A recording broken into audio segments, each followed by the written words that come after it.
One of the things I want to talk about, we've talked about some of the challenges operating in Brazil. Obviously, you alluded to some of the problems that you've had in the Arctic with your rig running aground there, Andy. Do expectations have to be reset there and elsewhere from your perspective? And also, I'd like to ask people in the offshore industry as well in terms from a vessel perspective. No, I think we were all clearly disappointed to have the Kulloch incident, which indeed was a maritime incident outside the theatre, but has obviously had a lot of publicity. I have to say that all the other elements of our activity there, including 450 community engagements, including putting that whole fleet together, getting the regulations in place, working with the authorities, actually was done really well. But what it shows that everything has to go perfectly, including the maritime business around our core activities. So what can all of you, because you obviously operate in the Arctic, of course, you have interests as well, what can all of you do better to work more closely together? What isn't happening that needs to happen? Because we have a lot of people out here in the offshore industry.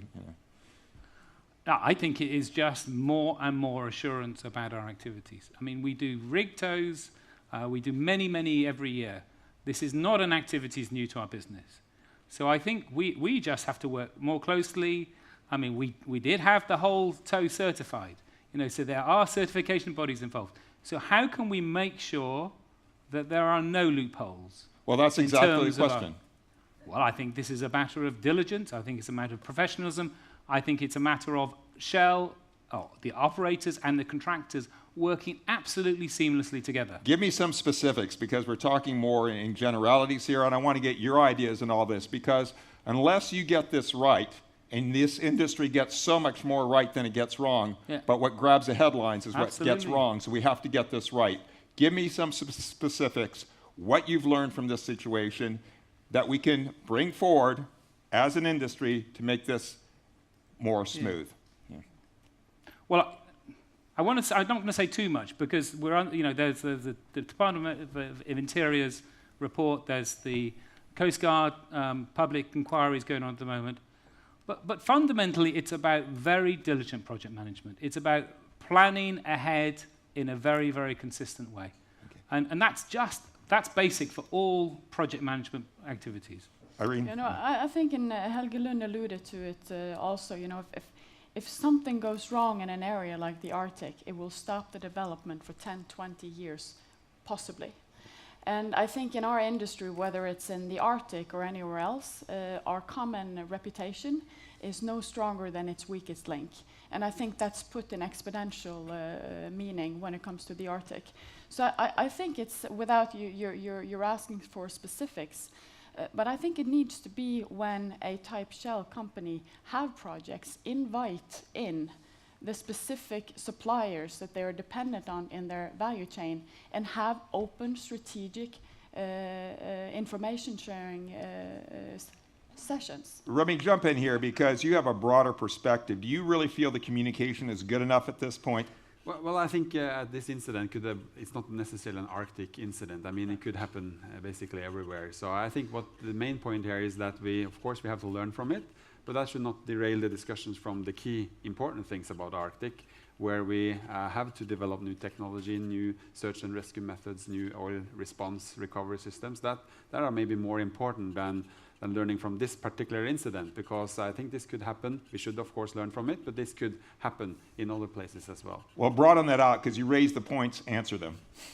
Well, I think when you move into the Arctic, I think the consequences are higher, so the chances of things happening has to be much lower if you want to maintain the same risk level as you have in other conventional areas. So that means you have to have better technology, better competence, people working there, and better processes. Irene, any ideas on how to accomplish that? More just a comment. The consequences are higher, but they're not really known. Yeah, very good point. Michael, and then Ivor. Major projects, they go wrong because governance, transparency, accountability, and processes, you need all those in place. But what really makes it happen, and it's touched on a few times, is people and communications. You can have all of the systems in the world, but unless people actually communicate and work together, you're going to have problems with projects. I think that when you look at this area, it's important sometimes to take a step back and see why have we been successful in the North Sea and what has been the success formula here. And I think that it is the combination between the careful development of this industry through a very solid legislation and to a very good cooperation model between the oil companies, the service providers, and the authorities. And finally, it's been a technology laboratory. And the North Sea was fortunate over, I would say, 20, probably 30 years of being a technology laboratory of the world. When you look at the discussion today and the presentations, we are not alone. We are competing with all other regions of the world, and we are competing for the resources, we are competing for the technology, and I think that's probably the biggest challenge we have up here, to realize that we are no longer the only technology laboratory. That is the rest of the world as well. So that's really one of the key challenges here. Well, it's interesting. I'm sorry, Andy, go ahead. Yeah. Yeah, I was just going to say, I mean, you ask, what do we need to do? And clearly, the maritime incidents out of theatre, we have to make sure they don't occur. But in terms of the level of protection that we had provided, the assurance, including the double shear rams on the blowout preventers, the capping stacks, the Arctic containment system, the 2 rigs in theatre to be able to drill a relief well, was layer over layer over layer of protection for the Arctic and an oil spill. And that's, I think, where we need to focus on. How are we going to make sure, firstly, that we never have a spill from a well, but secondly, if there is one, how do we contain it, cap it, seal it up? And I think Shell has demonstrated, putting that whole fleet together, really the Rolls-Royce of how you protect the environment from an oil spill. And it's regrettable we had a maritime accident outside theatre.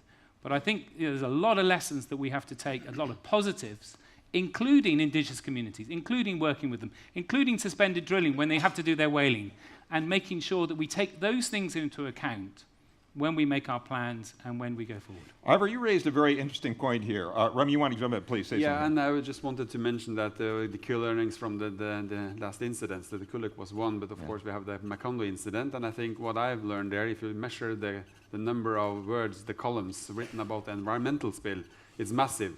But we also have to remember that there was 11 men killed. So I think what it shows after the aftermath, that environmental aspects get a huge attention in the media. I think that's a key learning point as well. But we have to remember the 11 men that also died in that incident.